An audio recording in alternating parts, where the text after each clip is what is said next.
All right, Yangarra had a big pop today, up 7.95% according to our data, up about 24% over the last month, and but really beaten up really a lot over the last year, and we stuck with it, and I think you'll see why when I get to the numbers. There's a disconnect here, and I double checked, triple checked the numbers.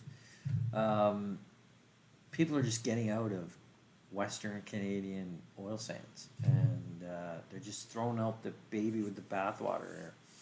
And I don't think they should. I think you should stick with this.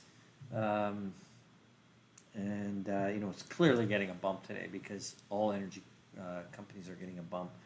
But I just think there's just a little more. So let's take a look at the model. I think that's how we're going to jump right in.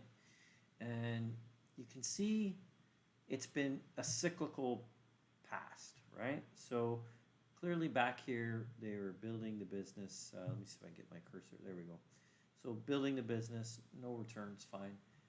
Starts to improve the returns, great. But didn't last too long, and a lot of it wasn't their fault. Energy prices were very, very low. And now it's really climbed out beautifully.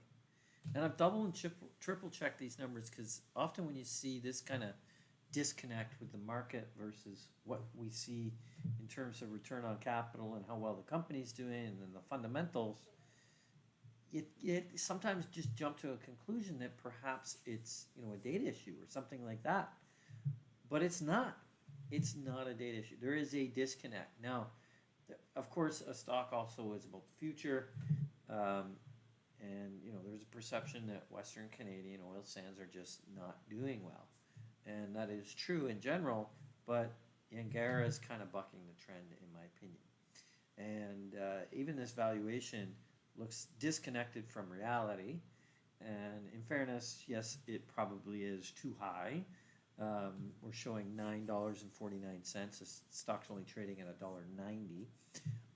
And of course, I would not publish this as a target, but I am going to keep it up on this particular video as a potential.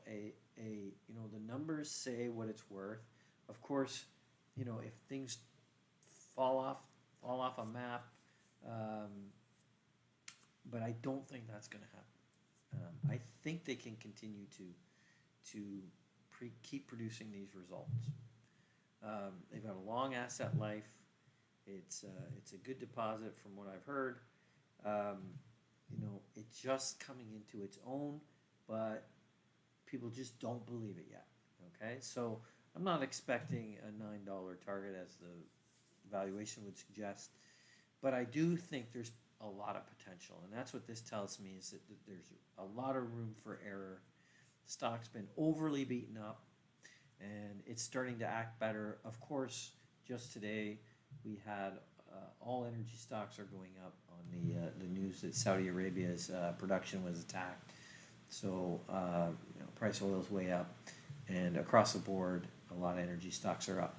But I think Yangarra, also being a small cap, it's only 162 million market cap, and somewhat levered. Actually, it wasn't that levered if you do on a price to book equity, but price to market equity, it looks more levered than it probably is because the market has just come down. So all of a sudden the price to equity, or market equity, looks out of whack, and so it's something to be aware of.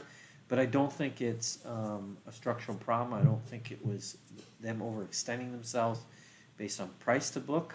I think it was fine. So anyways, long short of it, Yangarra's numbers are real. They're actually quite good. The market has oversold it, in my opinion, and I think it's got some room to run up here.